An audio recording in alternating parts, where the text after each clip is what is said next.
Buenas y bienvenidos a un nuevo episodio de Escúchalo dos veces. Este episodio es un poco diferente. ¿Dónde narices está Soreste? ¿Quién es esta persona? ¿Por qué estamos vestidos de esta manera? Y es que estamos en Lumbini, en Nepal, que es donde nació Buda, y hemos venido a hacer un retiro de meditación de 10 días. No quiero entrar mucho en detalles sobre nuestras experiencias en la meditación porque considero que si hay alguien que quiere hacerlo, la técnica de Vipassana, es mejor que no tenga expectativas porque así lo va a vivir él propiamente pues todo el proceso. Pero hay que dar un poco de contexto a la gente. ¿Qué hacemos aquí, Yusef? ¿En qué consiste todo esto? ¿Qué hemos estado haciendo estos 10 días un poco? Un poco de todo, mi estimado, pero gran parte de lo que se hace en un retiro Vipassana es como yo lo veo, es aceptar la realidad tal cual es. Y a veces no nos gusta nuestra realidad, o a veces inventamos nuestra propia realidad. Y son retiros que son rudos. No vas a un spa 10 días. No es una meditación guiada. No. Se siente como un poco tortura, incluso en algunas situaciones, pero al final terminas como con mucha paz, ¿no? Sí. Creo que con mucha dirección también. A mí eso me ha dado Vipassana. No soy ningún experto, llevo 4 cursos, 3 sentados y 1 de servicio. Y ha sido un camino muy bonito. Y Duro, muy pero duro. bonito. Sí, estos 10 días han sido muy duros, pero ha merecido la pena.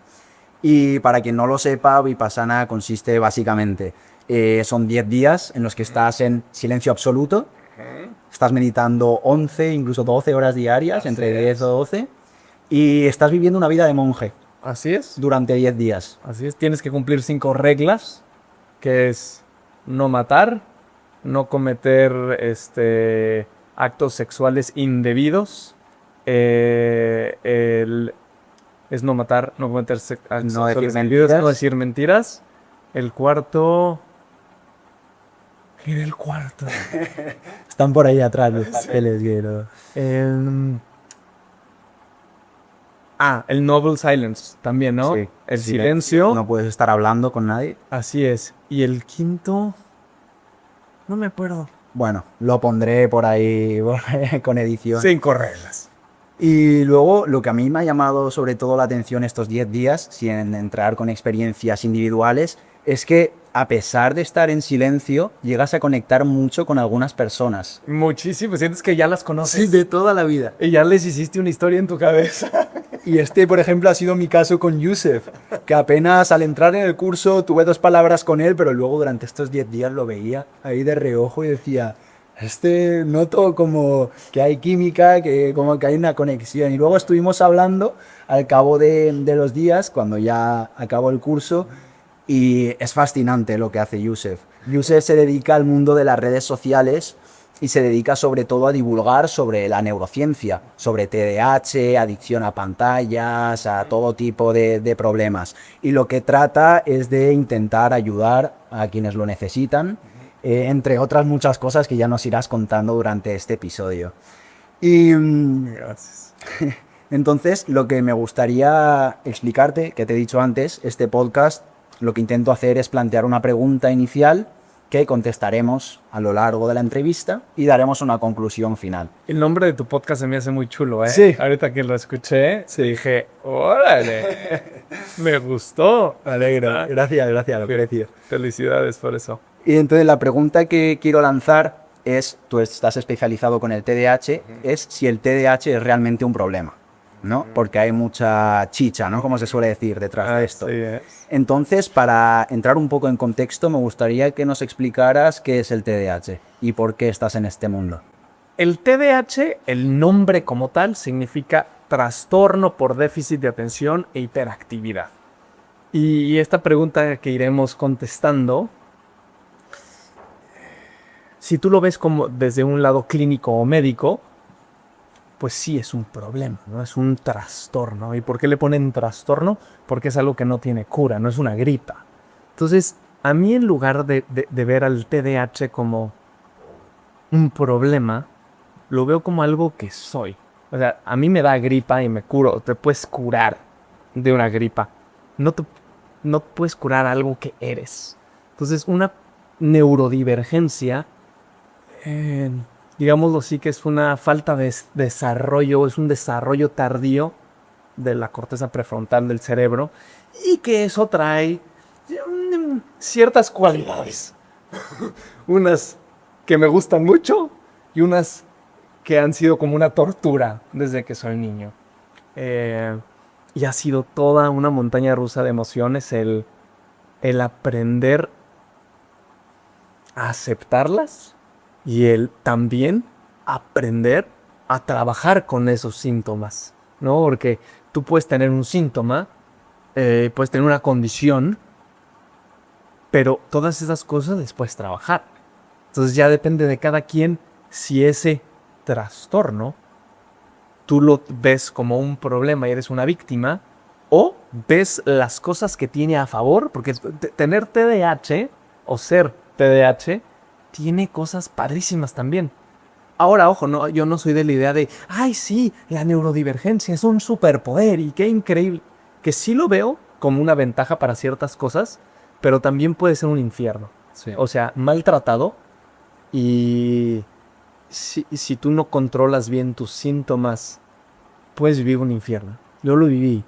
Me pasó en casa, ¿no? Mi papá era neurodivergente, mi papá se terminó suicidando y hay mucha... Y por eso me gusta mucho lo que estoy haciendo, porque hay mucha gente que se siente siempre muy fuera del lugar y se siente que no encaja.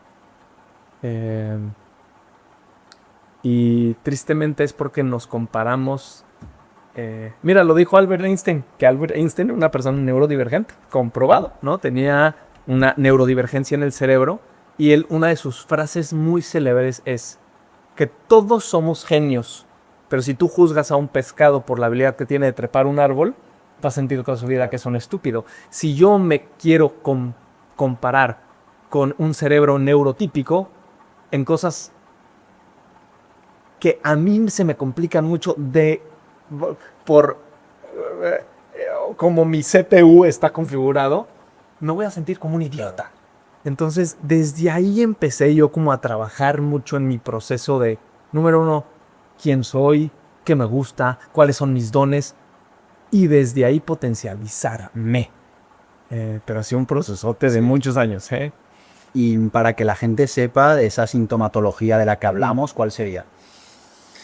Pues mira, a mí me detectaron a los 2 años, que hablando éticamente, no es correcto. O sea, un diagnóstico antes de los 4 años no se debería de hacer. A mí me detecta un paidopsiquiatra y me empieza a medicar a los 2 años, ya con medicamento psiquiátrico. Entonces, ¿cuáles eran los síntomas de un niño como yo cuando era bebé? No dejaba de llorar, no dejaba de gritar, era demasiado agresivo, era muy impulsivo desde que tenía 2 años. Pero sobre todo no dejaba de llorar. O sea, mi mamá me dijo que incluso llegaban a venir los vecinos de donde veníamos a ver si mi mamá no me estaba torturando. O sea, que mandaron a la policía porque no era un niño que no dejaba de gritar y de llorar. Entonces me empiezan a medicar y creciendo, pues mucha hiperactividad. Me encantaba desafiar a la autoridad. Me encantaba tener la razón, aunque supiera que estaba equivocado. Pero si yo estaba en un debate con alguien y yo sabía que la otra persona tenía razón, pero yo la quería ganar, terco como la fregada. En salón de clases no me podía quedar quieto. Me distraía mucho. Me corrían de muchas escuelas. Entonces, muy catalogado siempre como niño problemático. Y me empezaron a dar estimulantes desde una edad muy pequeña y tomé esos estimulantes de los 2 hasta los 16 años. Entonces, pues fue toda una montaña rusa, ¿no? Claro. Ir creciendo sintiéndote que... Problemas de Lumbini. Problemas de Se va la luz de vez en cuando. Es parte de la chispa del podcast, hombre. Y que creces muchas veces sintiéndote que no eres suficiente. Sí tenía problemas de autoestima. No tenía muchos amigos. Yeah. Entonces, porque parte de todas estas cosas son las que tiene que trabajar un un neurodivergente. O sea, que es síndrome del impostor, no sintiéndote suficiente. Número 2, el tiempo.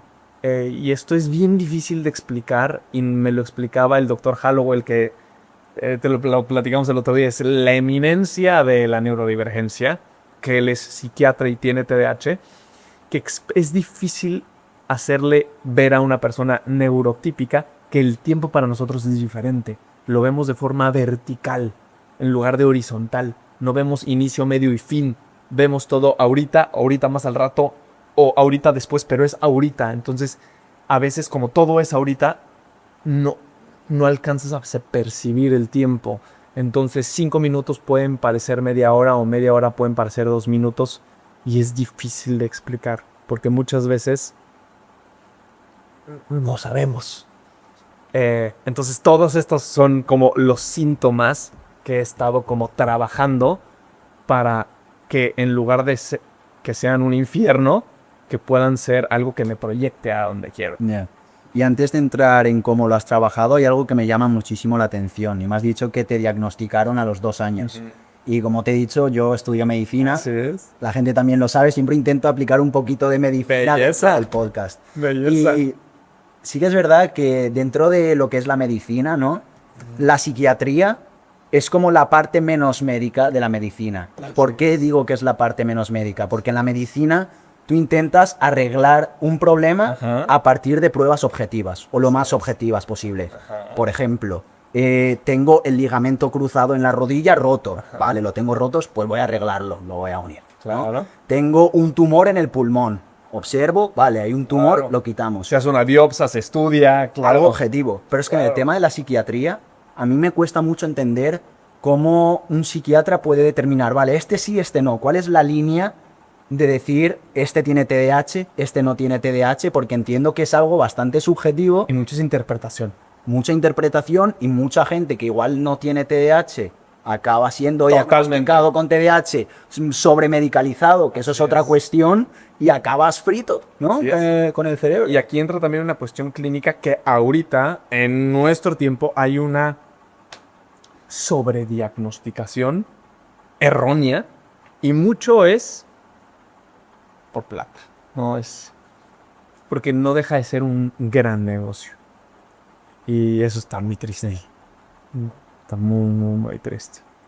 Y luego, evidentemente, la medicación, más siendo futuro médico, me parece algo fundamental. Claro. Para casos gravísimos que realmente lo necesiten, o incluso si puede ayudarte en lo más mínimo, da medicación. Pero, por ejemplo, yo conozco amigos, o incluso tu caso, de que sí, puede que te ayudara un poco la medicación, pero realmente lo que estás haciendo es poniendo un parche al problema, no lo estás resolviendo de raíz. Claro. Entonces es como veíamos ahora, ¿no? En la meditación, con un poco el dolor y demás, que si tú intentas taparlo, se va haciendo más y más y más. Entonces me gustaría un poco preguntarte si tú crees, evidentemente hemos dicho que es una enfermedad crónica, y toda enfermedad crónica, eso es, si es un problema o no, es para toda la vida.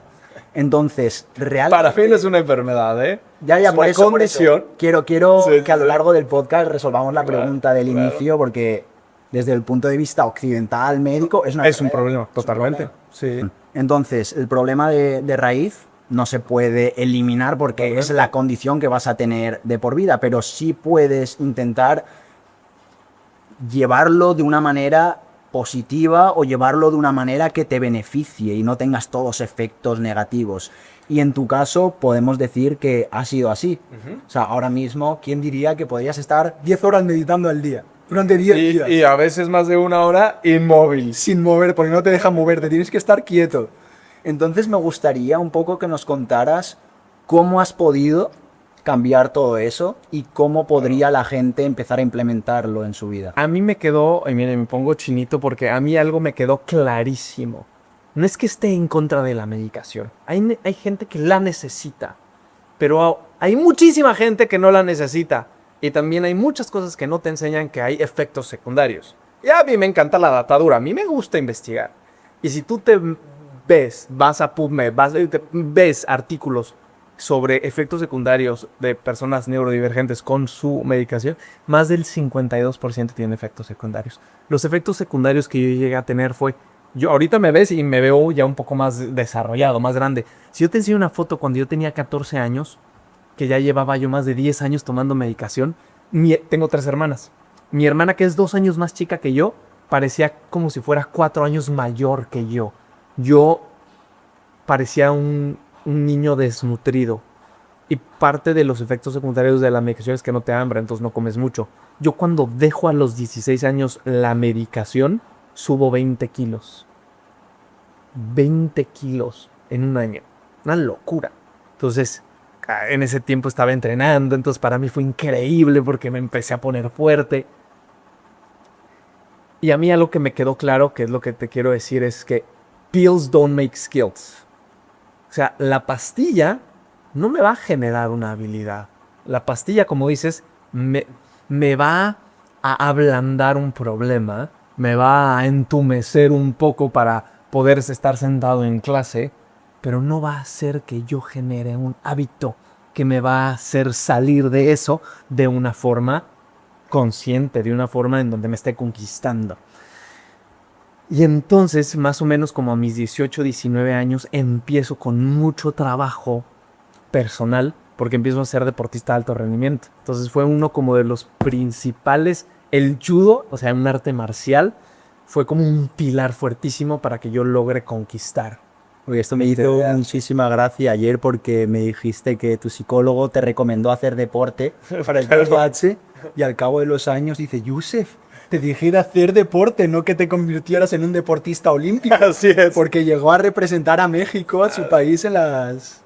Fui seleccionado nacional, fui campeón nacional más de 10 veces, estuve en proceso de Juegos Panamericanos, Mundiales. Sí, fue un proceso precioso. Y fue padrísimo porque antes de entrar a Vipassana lo entrevisté y me dijo, Yusef, la idea con tu mamá era de que quemaras energía, te necesitábamos cansar. Yo no sabía que ibas a empezar, entonces fue muy lindo. Pero fue todo un proceso, ¿eh? Yo empecé, yo en ese momento era bulleado, tenía una muy baja autoestima. Y mis primeros 4 años en judo, yo perdí todas mis competencias. Todas. No gané en 4 años un combate. O sea, no estoy hablando de ganar una medalla, ¿eh? Estoy empezando a hablar un combate. No gané en 4 años o 4 años. Entonces, fue un proceso fuertísimo en donde 4 años fui muy resiliente. 4 años yo he tenido ángeles en mi camino, como mi madre. En ese entonces Jorge Urreta, que era la pareja de mi mamá, que lo tengo que decir, Jorge Urreta, olímpico mexicano, 2 veces olímpico en natación, mi madre top 10 a nivel mundial en natación, entonces mucho deporte en casa. Y ellos me enseñaron que lo que yo tenía que trabajar era la parte mental. Yo entrenaba muy duro, pero yo llegaba a una competencia y llegaba derrotado. Yo veía a mi rival y lo veía y decía, él está más fuerte, mira, es cinta negra, yo soy cinta amarilla. Entonces yo llegaba y desde antes de entrar yo ya había perdido. Sí. Pues claro que me iban a ganar. Entonces, ¿qué es lo que empieza? Una transformación muy fuerte en mi autoimagen. Y todas las personas neurodivergentes necesitan trabajar en su autoimagen. ¿Por qué? Porque reciben alrededor, y esto ya es datadura, de 20,000 estímulos negativos más que un niño normal. ¿Qué significa esto? Quédate quieto, cállate. ¿Por qué no te puedes quedar? Siéntate. Es que ya te tomaste tus pastillas. Es que ¿por qué no eres normal? Cállate. Tal. Eso es 15, 20 en un día, en un lapso de 10 años. Reciben aproximadamente 20,000 estímulos más negativos. Y eso... A estímulos te refieres a mensajes negativos que te lanzas. Exactamente, que te lanzas y te lanza la gente. Eres bruto, porque no te concentras. Ya concéntrate, quédate quieto. Y eso crea como una cicatriz. Entonces, importantísimo, si alguien neurodivergente está escuchando esto, que trabajen en su autoimagen. En qué sientes de ti. Porque desde ahí vas a crear todo. Si yo ya me sentía fracasado antes de entrar al tatami a competir, claro que me iban a ganar. Cuando empiezo a trabajar con psicólogo, mi mente, mi voluntad, el poder que tengo yo personal, muchas cosas empiezan a cambiar. ¿Sí me entiendes? Sí, sí. Entonces, la gente me dice, entonces, ¿cómo se cura lo del TDA? No es que se cure, porque no es una gripa, pero es un proceso de, lo que yo digo es dejarte de traicionar tanto. Nos traicionamos muchísimo y no nos damos cuenta. Entonces, cuando empiezas a dejar de traicionarte poco a poquito, hazte cuenta que empiezas a conocer a una versión tuya que no conocías, porque estaba reprimidísima y asustada, muy asustada. Yo estaba muy asustado de mí. Sí, muy porque al avergonzado. final la gente te hace pensar que eres un demonio, ¿no? Así es. Tanta crítica, O un idiota. tanto, claro. Y al final te lo crees. Totalmente. Y entonces, desde ahí creas todo. Entonces, todo lo que hacía, por la percepción, hay un libro muy bueno que se llama Psycho-Cybernetics, de Maxwell Maltz. Y él es un médico que es cirujano plástico y él explica cómo la percepción de la autoimagen, incluso después de una cirugía plástica, puede cambiar. O sea, él hacía cirugías y la gente ya tenía tal percepción que eran feos, que cuando se veían decían, pero no me hiciste nada. Les enseñaban fotos. ¿Cómo no? Es que sigo fea. ¿Sí me entiendes? Porque no es lo físico, es lo que hay adentro. Entonces, eso es importantísimo. El trabajar con tu autoimagen para empezar a combatir a ese síndrome del impostor que te dice que eres una mierda. Ese sería el principal pilar. Híjole, yo creo que sí. En mi caso, fue ese. ¿Y qué otros pilares crees que habría que reforzar? Autoimagen, pilar 1, para síndrome del impostor. Número 2, que muchos dicen, ¿en verdad? Yo sé, en verdad, nutrición. Porque todo lo que creemos saber de nutrición es una mierda. Nos han lavado la cabeza con una serie de mentiras y nuestra dieta en casi todo el mundo está a base de carbohidratos o de gluten. Y el gluten, hay un libro muy bueno que se llama Cerebro de Pan, Grain Brain en inglés, que te enseña, o sea, ya con estudios, cómo el gluten es el asesino silencioso del cerebro. Y deberíamos de tener una dieta mucho más rica en grasas y en proteína. Y cuando yo empecé a cambiar mi dieta, también fue un antes y un después. Yo comía carbohidrato como si no hubiera un mañana. Y no solo carbohidrato, azúcar, cosas refinadas. Y las sigo comiendo. Porque me gusta disfrutar también. Pero ya en un balance mucho más distinto. Mi dieta era 70% carbohidrato. Y el otro 30% entre grasa y proteína. Ahora es al revés. 60% grasa, entre grasa y proteína 60-70%, y 20% carbohidrato. Entonces, nutrición, importantísimo. Un TDAhoso, como yo les digo a los TDA, no pueden empezar su día con carbohidratos. Porque todo el carbohidrato en el cuerpo se transforma en glucosa. Y toda la glucosa te va a dar picos. Y tú, si quieres tener a un niño loco en el salón de clases, dale un pico de glucosa. Claro. Entonces va a estar tra. Entonces, nutrición importantísima, autoimagen importantísima. Y algo que no mucha gente tampoco habla, pero es la importancia de la actividad física. Para un cerebro neurodivergente, te lo voy a decir como lo dice Russell Barkley, también un experto, psicólogo, psiquiatra, no psicólogo, en TDAH, no es opcional. Para un cerebro como el de nosotros, el hacer ejercicio no es opcional. No te estoy diciendo ve y sé un deportista de alto rendimiento. pero te tienes que mover. ¿Por qué? Porque como nos hace falta circulación en una parte específica del cerebro, ¿qué es lo que pasa? Cuando tú haces ejercicio, hay Eso más. ya la corteza prefrontal, esa parte. Así es.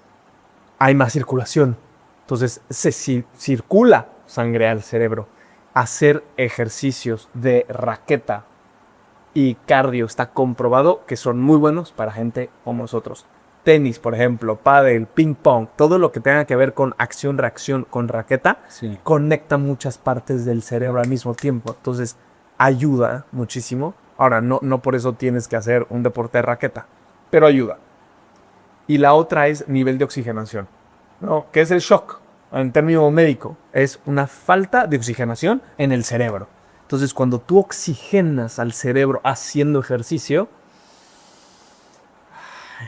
estás más aquí. No negociable. ¿Qué es lo que hago?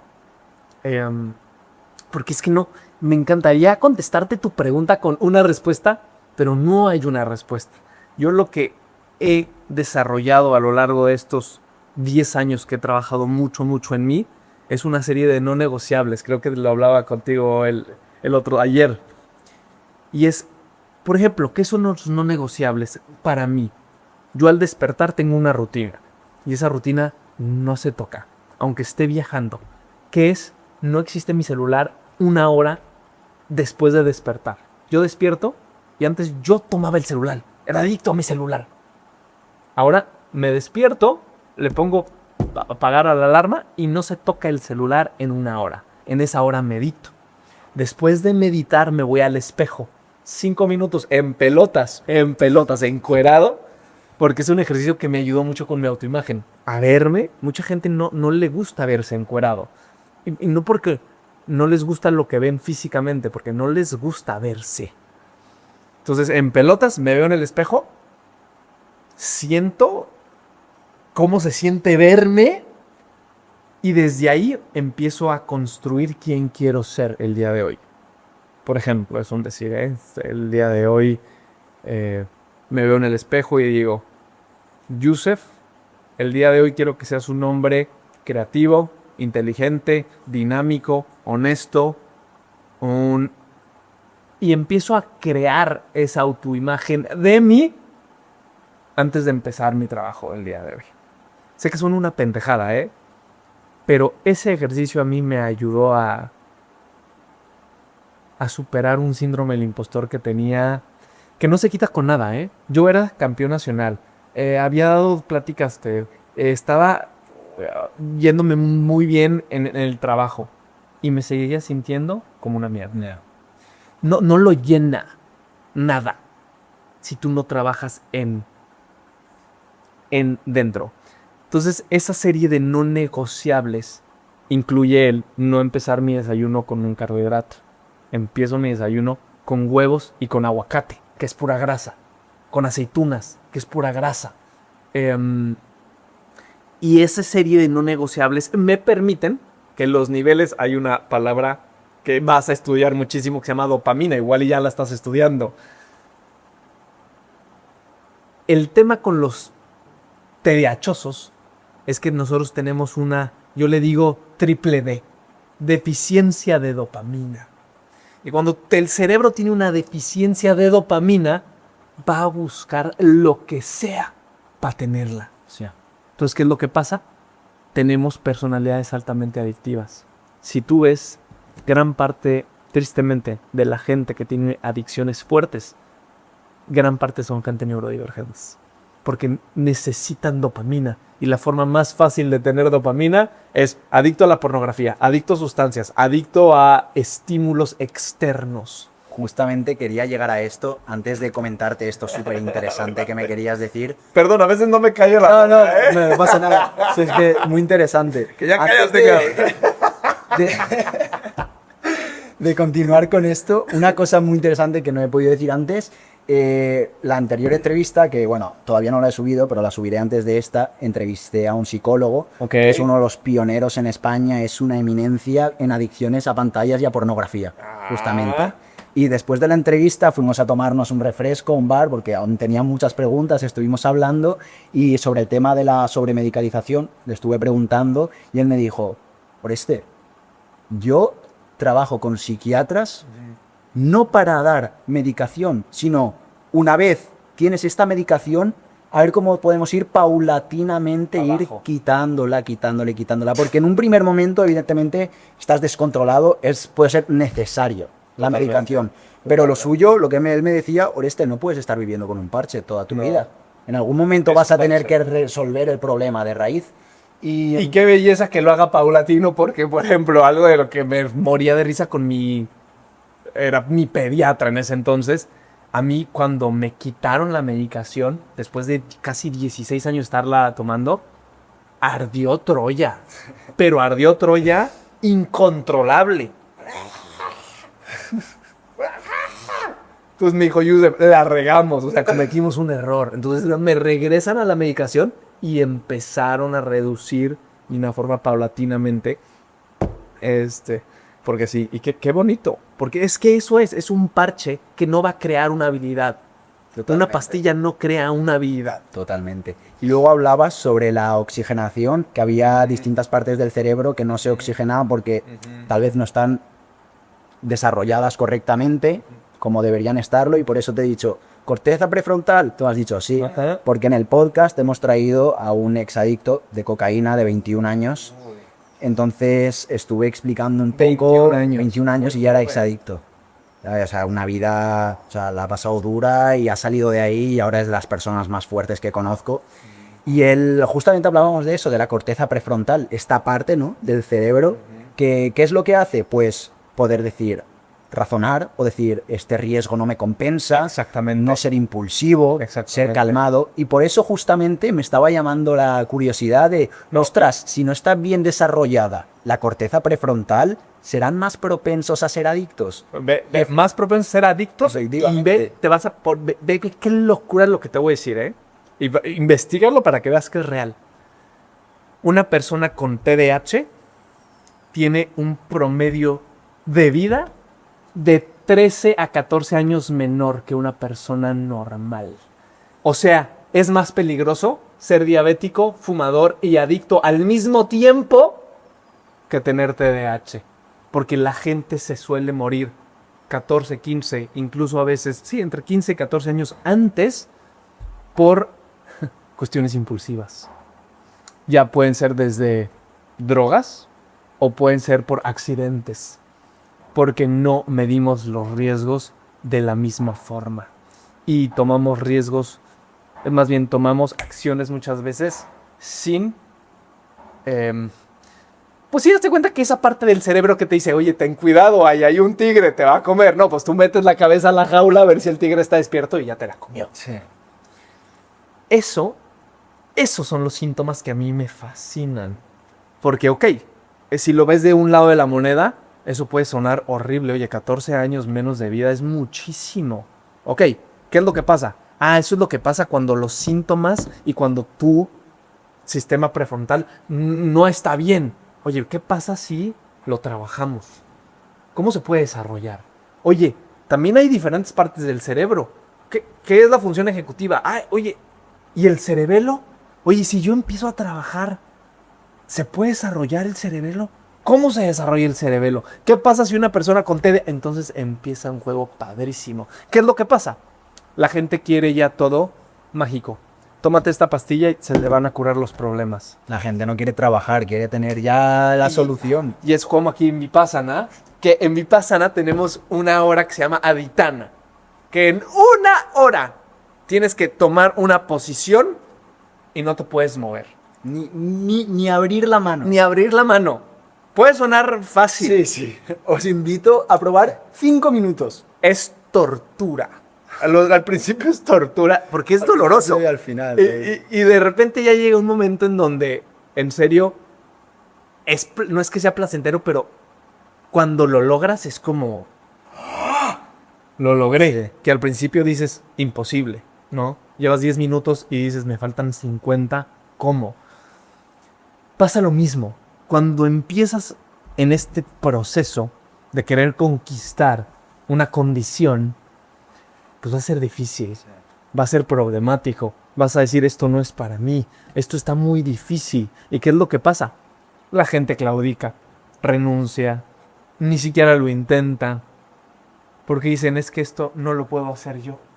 Yo les digo, carajo, ya llevas intentando 2 días, mamón. Llevas 30 años con una adicción y en 2 días la quieres curar. No, brother, te falta remarle, cabrón. O sea, ponte a trabajar. Es como, ok, tranquilo. O sea, todo tiene un proceso. Involucra mucho trabajo. Claro, y al final, en una sociedad tan instantánea, ¿no? Vídeos instantáneos, todo instantáneo. Quiero comida rápida, llamo un globo instantáneo, todo instantáneo. Cuando tú tienes un problema, y esto nos lo dicen en medicina, vosotros estaréis en la consulta, ¿por qué creéis que las agresiones a los médicos están creciendo? Porque la gente tiene un problema y quiere resolverlo ya. Claro. Y va a la consulta con la expectativa de resolverlo ya. Claro. Y a lo mejor no, tienes que estar 5 años comiendo bien, o el resto de tu vida haciendo deporte comiendo bien. Y la gente no lo puede tolerar. Es como, opérame, quítamelo. No, es como, no, así no. Así. Tienes diabetes, carnal. Sí. Adivina qué, tienes que tener un cambio en tu alimentación y en tu estilo de vida o te vas a morir. Y otro de tus objetivos con las redes sociales es ayudar también a esa gente adicta, ¿no? A pantallas, redes sociales y demás. Parte de lo que hablo en mis redes sociales es que yo en serio tenía... sí se puede decir, una adicción a las pantallas. Yo pasaba más de 12 horas en mi celular. Diarias. Es una locura. 6 meses al año. O sea, la mitad de tu vida. Yo agarraba el celular desde sonaba, para empezar, le ponía a posponer como 5 veces. Después, ya que me despertaba todo somnoliento, agarraba y empezaba a scrollear en mi cama. Pero en mi cabeza estaba trabajando, porque son redes sociales. ¿Sí me entiendes? Es lo que te digo, nos engañamos de una forma estúpida. El autoengaño, y eso es lo que me decías ayer, que aparte de la nutrición, la educación, o sea, el ejercicio físico y la autoimagen, hay que trabajar la voluntad, la disciplina y el no engañarse a uno mismo. La perseverancia. Vayamos uno a uno. ¿Cómo trabajas la voluntad? La voluntad a mí me encanta porque mucha gente la pone voluntad y motivación en el mismo cuadro. Y la motivación yo ya entendí que sirve pa' pura mierda. ¿Por qué? Porque cuando en verdad la necesitas, Oreste, no está. Cuando estás deprimido, cuando no te puedes parar de tu cama, cuando tienes un problema serio y necesitas... no está. Entonces, si tú solo estás dependiendo o esperando trabajar cuando haya motivación, te vas a traicionar muchísimo. Ahora, la voluntad, como yo le digo a la voluntad, es el ejercicio del poder interior. Y es un ejercicio porque se trabaja, se construye. Y aquí hay una cosa que a mí me gusta, el cambio. Estamos muy acostumbrados con la voluntad a que nos digan desde pequeños, tienes que tener fuerza de voluntad. Y yo eso de niño lo veía como, tienes que hacer las cosas a huevo, ¿no? Tienes que luchar en la vida. Y te digo la verdad, también me cansé de luchar. O sea, la voluntad y la lucha no tienen que ir de la mano. La diferencia, que ahora yo ya cambio estas palabras, en lugar de esfuerzo, uso esmero. Y la única diferencia es que el esmero es el amor aplicado a lo que haces. Muchas veces tú te estás esforzando, y a mí me encantó una vez que leí esto en un libro, que muchas veces somos como moscas en un mosquitero. Y está la mosca, hasta que se muera. Si la mosca giraba 180 grados, era libre, pero estaba queriendo pasar por la pinche malla hasta que se murió. Entonces yo dije, híjole, en mi vida, ¿cuál es mi mosquitero? ¿Cuál es esa malla que me estoy estampando? Esfuerzo. Y era para el otro lado. ¿Sí me entiendes? Sí, el ejemplo que nos pusieron de realmente estás luchando, estás poniéndolo mucho empeño, nos ponían la analogía en una barca, remando, toda la noche, remando. Te giras y estaba la cuerda atada al árbol y no has avanzado nada. Entonces hay que saber, hay que luchar, trabajar duro, pero saber cómo hacerlo. Por eso te preguntaba cómo mejorar la voluntad. Porque mucha gente dice, mejora la voluntad. No, pero ¿cómo se mejora? Ahí te va cómo se mejora. Y por eso me encanta, porque y no lo digo porque lo hago, es como yo tenía todas estas preguntas, cualquier pregunta que me hagas, tengo de lo que yo hago, el cómo mejorarlo. Porque si no, ¿de qué chingados te sirve? ¿No? La voluntad se mejora solo dejando de mentirte. ¿Por qué? Voluntad, ejercicio del poder personal, poder. ¿Cuánto poder tengo? Híjole, llegó un momento en el que vi que mi poder no era mucho poder. ¿Por qué? Porque era un mentiroso de mierda. Mentiroso, ¿eh? Me mentía en todo. Ahora sí me voy a despertar a hacer ejercicio. No me despertaba. Ahora sí voy a hacer esto. Ahora sí voy a... Oye, oye, ¿hacemos el podcast? Sí, lo hacemos. Y yo me pude haber ido y no lo hacía. ¿Sí me entiendes? Sí. La gente ha perdido mucho honor en su vida. Y la palabra de las personas ha perdido mucho peso. Tristemente.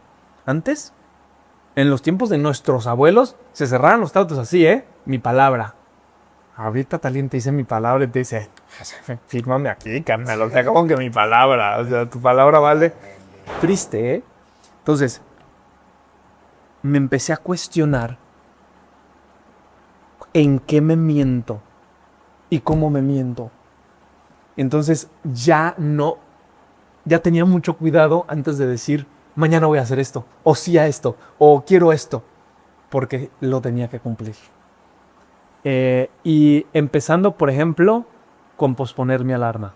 Eso fue las primeras Tienes cosas. que empezar con cosas pequeñas. O sea, no intentes aspirar a comer No, brócoli y hombre. arroz todos los días. No, hombre. Cosas pequeñas. ¿Cuántos de aquí que están viendo este podcast o escuchando este podcast le ponen posponer a su alarma? Posponer tu alarma al despertarte es tu primera acción del día diciendo, no me interesa mi vida, no me quiero despertar, esto no me gusta. Y luego es lo que me decías, dices, no, hoy voy a ir al gimnasio y tu inconsciente está diciendo, sí, venga. Si te vas a dormir hasta las 11, huevón. Esas cositas.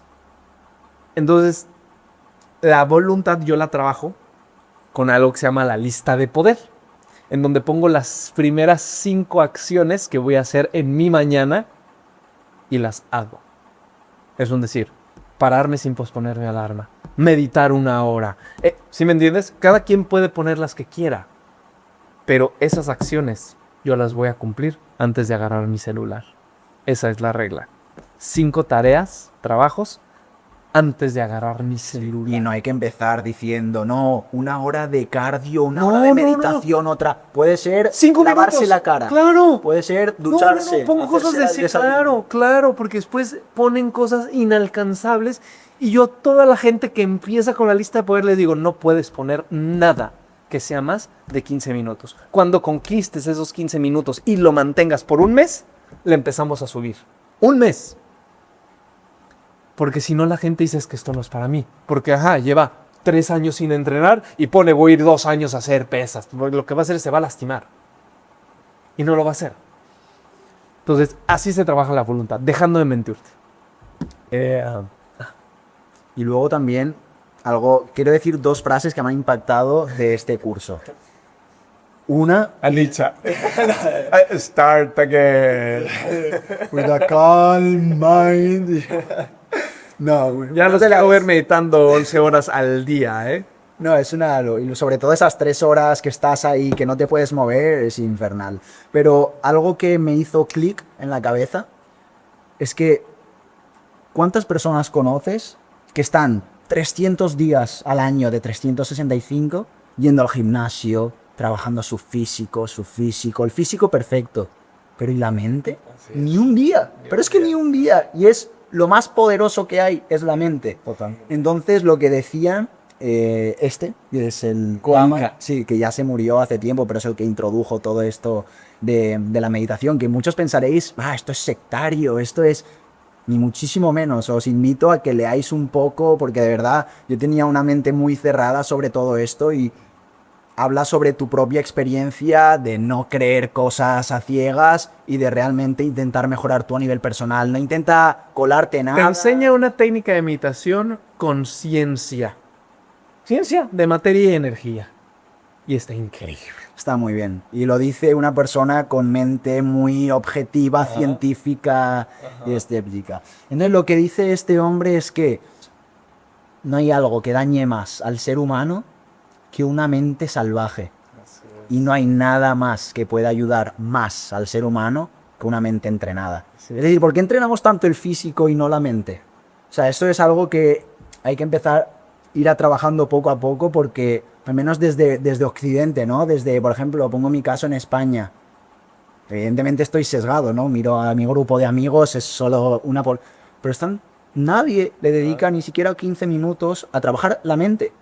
Y normal que haya tantos casos de adicción, de enfermedades mentales, porque si no trabajas la mente, al final, en una sociedad en la que cualquier estímulo están intentando tan rápido, no te paras a contemplar, no te paras a poder realmente observar la naturaleza. A no hacer nada. Total. El arte de no hacer nada. Y haces un montón. En esa hora que estamos inmóviles, sin hacer nada, ¿cuántas cosas no pasan en el interior? Y eso es lo que a mí me fascinó. Porque entonces empiezas a ver la realidad de tu interior tal cual es. Y es duro, pero es bellísimo. Y luego te preguntaba también, porque iba a decir la segunda frase, pero ahora hablando tal, ya me vendrá, ahora no me viene. Con el tema de las redes sociales, para ir acabando, es lo que te preguntaba ayer, y yo además con el podcast también tengo mucho esta duda, de si realmente son tan malas las redes sociales, que como dijo Eugenio en la primera entrevista, el problema no es la pantalla, sino el uso que se hace de la pantalla. Pero evidentemente están diseñadas al milímetro para que pierdas tu tiempo, para que caigas adicto. Claro. Entonces, con las redes sociales tú pretendes hacer el bien y ayudar a la gente. ¿Cómo haces para no caer en la pequeña línea de intentar que la gente esté tiempo? Porque es lo que me comentabas, ¿no? Yo tengo que comunicar. Claro. ¿Cómo comunico hoy en día? A través de redes sociales. Claro. Entonces, algo que a mí me intriga mucho es ¿cuál es la línea que más o menos separa el querer ayudar a la gente entre redes sociales y no? Porque es que se está viendo que actualmente hay mucha enseñanza tóxica. De tienes que levantarte a las 4, hacerle esto, lo otro. Y eso no para de ser... fanáticos de las 4 AM Club. Y yo digo, No para... ya. Justamente nosotros nos despertamos a las 4 de la mañana aquí en el templo y a meditar. Pero me refiero... meditando. Que el objetivo detrás de hecho se escucha la campana ahora igual porque están meditando ahí los monjes, el objetivo detrás de esta gente no es ayudar como si puede ser el tuyo. Es que mira. Entonces, y ¿cómo lo que quiero- diferencias eso? Mira, ¿Cuál qué es? buena pregunta y no quiero sonar aquí hipócrita porque a esto me dedico. Yo sí utilizo las redes sociales y son parte de mi trabajo y son parte de lo que soy ahorita. Claro que hay una infoxicación de información falsa. Y por ejemplo, te lo digo en mi tema, 90% de los TikToks que hay de TDAH son falsos. 90%. Y no te lo estoy inventando, ¿no? Es un dato duro. El 90% de la información que se habla de la neurodivergencia es falsa. Es gente que está sacando su speech de ChatGPT o está haciendo o está inventando cosas. ¿Sí me entiendes? Y eso daña mucho. Ahora, sí, es muy adictivo. Pero es como dijo, ¿cómo se llama el psicólogo? El que yo... Al que entrevistaste. Juan Gil. A Juan Gil. No. El alcohol no es que sea bueno o malo. El alcohol es alcohol. Las redes sociales no es que sean buenas o malas. Son redes sociales. El uso que tú le des a esas cosas con el hábito es lo que va a marcar. Entonces, el tiempo que yo pase en esas redes sociales lo intento hacer de calidad. Pero yo tuve ese mismo argumento, estuve pensándolo y llegué a la conclusión que ¿dónde pones el límite? Porque vale, las redes sociales puede que no sean malas ni buenas, sino el uso que hagas. Claro. Pero a lo mejor la marihuana ya empieza a ser un poco más tirando a lo malo. Ya la heroína, o sea, no hay... ¿Sabes a lo que me quiero decir? Que no puedes hacer un buen uso de la heroína. No puedes hacer un buen uso del fentanilo. No. Y las redes sociales es el fentanilo mini. ¿sabes? ¿sabes? O están diseñadas enmascarado. para eso. Totalmente. Están diseñadas para Están eso. diseñadas Entonces, ¿hasta para qué eso. punto puedes hacer un buen uso de algo que no está diseñado para que haya Yo lo un que buen uso? hago es que tengo muy establecido el para qué las uso. Entonces, desde ahí, yo creo mi contenido. Que no siempre fue así, ¿eh? No siempre fue así. Al principio subía lo que sea, como fuera. He tenido todo un proceso. Y por eso digo, no quiero sonar hipócrita. Porque yo ya pasé por muchos procesos. Desde tener una adicción a las redes sociales, a trabajar en redes sociales, a subir mierda en redes sociales, a ahorita trabajando en subir cuestiones de calidad en redes sociales.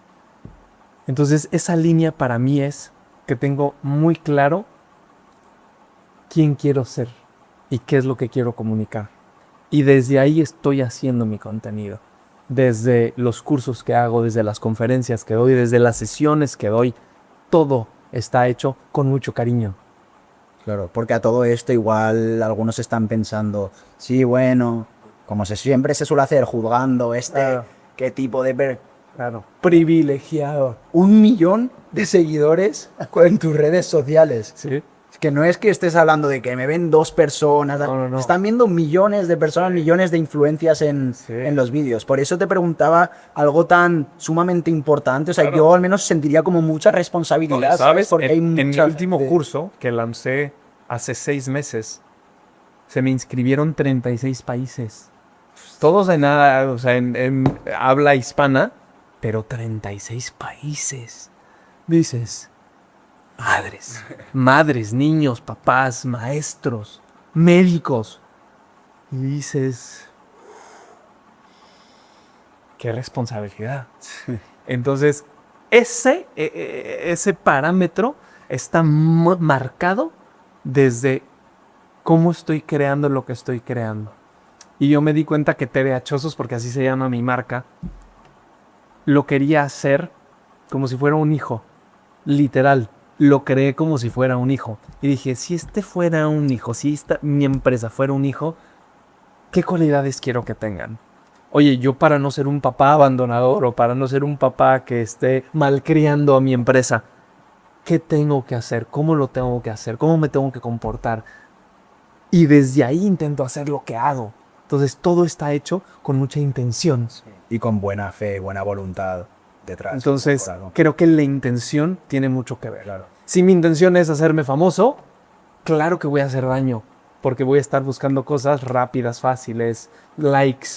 Si mi intención es crear una diferencia, bueno, creo que es diferente. Y al final, ¿sabes lo que te digo? Que creo que has sido exitoso, que eso ya sería otro debate, que qué es el éxito, pero has tenido mucha suerte, privilegio y has podido avanzar mucho en las redes sociales justamente por eso, porque tu objetivo ha sido puro, ha sido realmente querer ayudar a la gente, porque una persona que quiere llegar al 1.000.000 de seguidores va a acabar frustradísimo. No disfruta lo que está haciendo. mira, Tú puedes avanzar muchísimo más Totalmente. rápido que... Y eso me lo dio el deporte. Yo tenía compañeros, yo por ejemplo, cuando estaba entrenaba 8 horas al día, era mi trabajo, ¿no?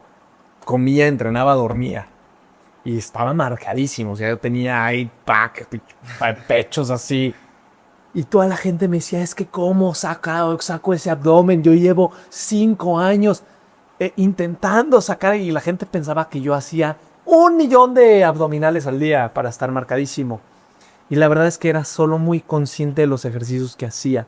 Yo les preguntaba a esta gente, ok, tú cuando estás haciendo el ejercicio, ¿te sientes fuerte? No, siento que no estoy marcado y que quiero estar marcado y por eso estoy haciendo lo que estoy haciendo.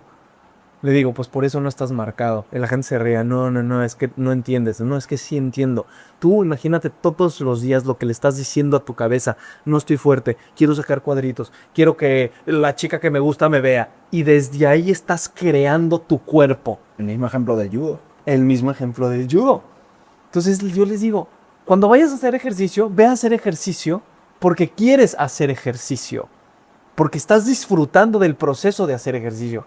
No porque quieres tener cuadritos. Y eso no es nada fácil porque ¿qué es lo que hay que hacer? Quitar el ego. Totalmente. Y no es nada fácil, ¿eh? No. No es nada fácil. No. Y buscar un Y yo todavía no objetivo, logro quitarlo. un objetivo puro es quitar el ego de por qué quiero cuadritos, para qué quiero Así ir al es. gimnasio. El Pues para realmente, claro, El para qué. ahí está. Entonces, esa, que se pregunte mucho, ¿para qué? ¿Para qué voy al gimnasio?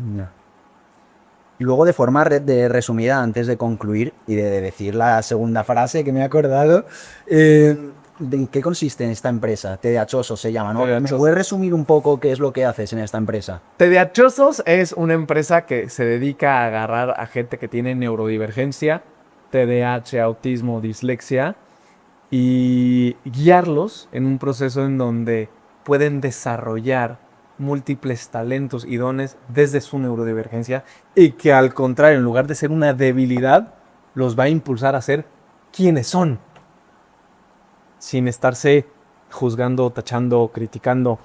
Entonces les enseñamos a ver las fortalezas de una neurodivergencia. El pensamiento creativo, el ver patrones, el detectar hiperfocos, el obsesionarte en un tema. Por ejemplo, el que tenemos esta ceguera temporal de tiempo. Entonces, oye, ¿cómo eso puede ser una fortaleza? Claro que puede ser una fortaleza. Oye, ¿cómo? Entonces es agarrar los síntomas del TDAH que en un mundo neurotípico te hacen ver como un idiota y hacerlos fortaleza. Y si tú ves, hay talentos enormes que tienen TDAH. Simone Biles, Michael Phelps, Emma Watson, el que me digas, Will Smith, y todos han usado su neurodivergencia para ser quienes son. Claro. Y eso es increíble. No te hace mucha falta, pero bueno, dejaré toda tu información en la descripción. No, claro que me hace falta. Claro. No sé Es la primera hasta vez qué que punto estoy te con tu podré gente. ayudar, pero... Y luego, antes de concluir la pregunta inicial que he lanzado, voy a decir la segunda frase Ok. que me ha gustado. Y es, tú no puedes pretender dar amor si dentro tienes fuego. Es decir, vamos a poner el ejemplo de que no tienes... La ley natural. Te engañas, no estás teniendo buenos hábitos, estás siendo mala persona, tratando mal a la gente. Fuego, fuego, fuego, fuego. Así es. ¿Cómo voy a poder dar amor? Lo único que puedo es dar fuego, puedo quemar porque no tengo amor. Así es. Entonces, teniendo buenos hábitos, intentando ser una mejor persona, dejando un poco el ego aparte y demás, consigues tener algo de amor dentro.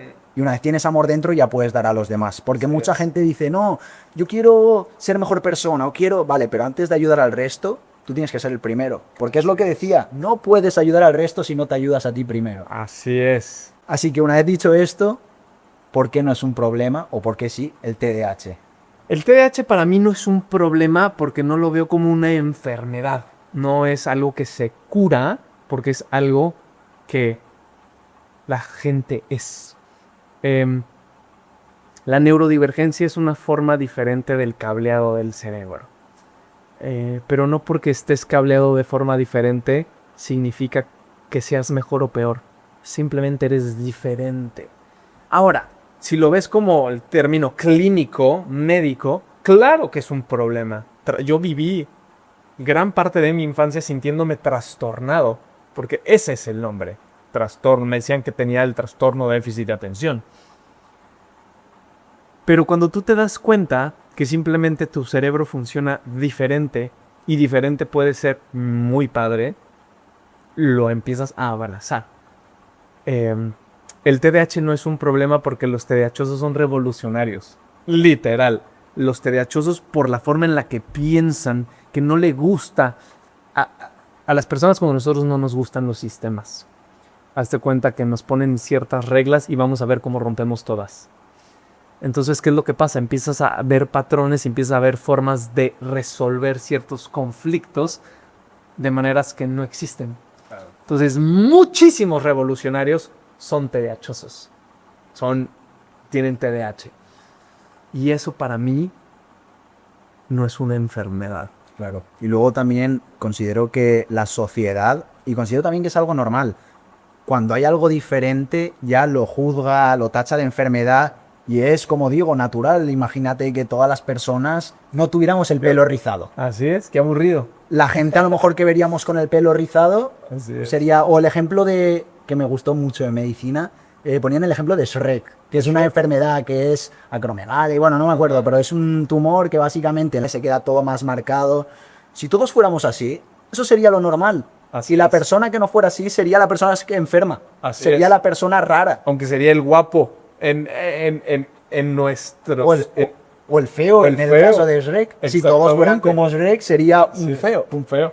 Entonces es eso, o sea, no, yo también considero que no sea tanto un problema, una enfermedad, sino algo diferente. Como puede ser diferente mi color de ojos, puede ser diferente mis gustos, puede ser... Y es solo quitar mucha ignorancia. Como lo que dice Wenka. A mí de las partes favoritas de este curso es que te das cuenta lo ignorante que eres de ti.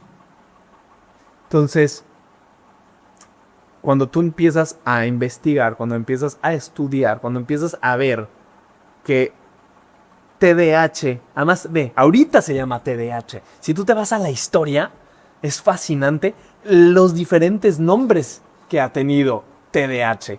Y antes se ha llamado Minimal Brain Function, se ha llamado Devil Kid. Cuando los tiempos, te estoy hablando en los 1800, cuando no se sabía lo que era una neurodivergencia, eran considerados niños demonio. Te lo juro, ¿eh? Y los exorcizaban y es que este está poseído. Y después dijeron, no, bueno. Entonces, habilidad hiperkinética del cerebro. Un nombre que no está nada mal, ¿eh? Está mejor que trastorno de déficit de atención. Y después de ahí empezó a hacer Minimal Brain Function. Tú imagínate que le digas a alguien, tengo Minimal Brain Function, pues eres un retrasado mental. Sí.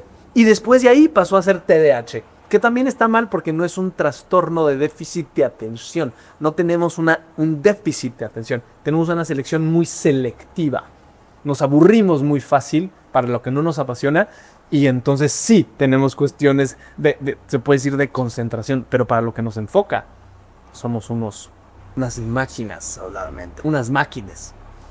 Entonces sí siento que el nombre tiene que cambiar. Va todo a su tiempo.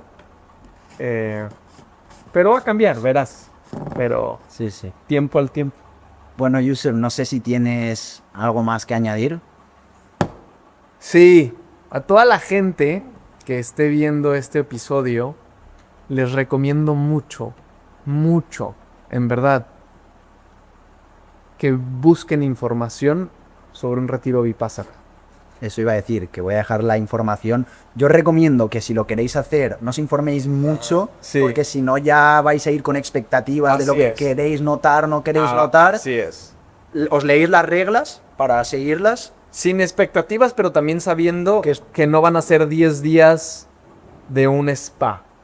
Que van a ser 10 días de mucho trabajo interno y que van a ser 10 días de mucho... de quitar como una tela de ignorancia que teníamos en los ojos. Total. Y empezar a ver la realidad, tu realidad, tal cual es. A mí me ha cambiado la vida. Este fue mi cuarto curso. Y en un periodo muy pequeño de mi tiempo ha habido muchos cambios palpables en mi vida. Así que se los recomiendo mucho. Yo de momento no puedo decir nada porque acabamos ayer. No, de hecho hemos acabado esta mañana. Claro. Eh, Bueno, acabamos hoy, pero ¿qué tal tu experiencia? Claro, el 10º día ya se podía hablar, por eso hablamos, que no, Claro. no saltaste Sí, las sí, reglas. sí, Se podía hablar el último día a partir de X hora. Así es. Y todavía no puedo decir si me ha cambiado o no, pero lo que sí No, que pero te puedo decir tengo que te diste cuenta de muchas cosas de ti. totalmente, totalmente. Y ha sido lo más duro y lo más bonito que he hecho en mi vida. Es que eso. Porque es duro, pero es hermoso. Así que nada, muchísimas gracias, Yusef. Bueno, con todo el cariño. Espero que esté todo bien, porque aquí ya son épocas de monzones, se va la luz, las instalaciones un poco precarias. Espero Es que parte de... igual se ha hombre. quedado sin batería y mitad del podcast está solo en audio, pero a ver.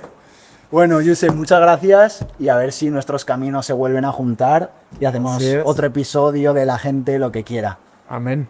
Venga, gracias por escucharnos y hasta el próximo vídeo. Nos vemos.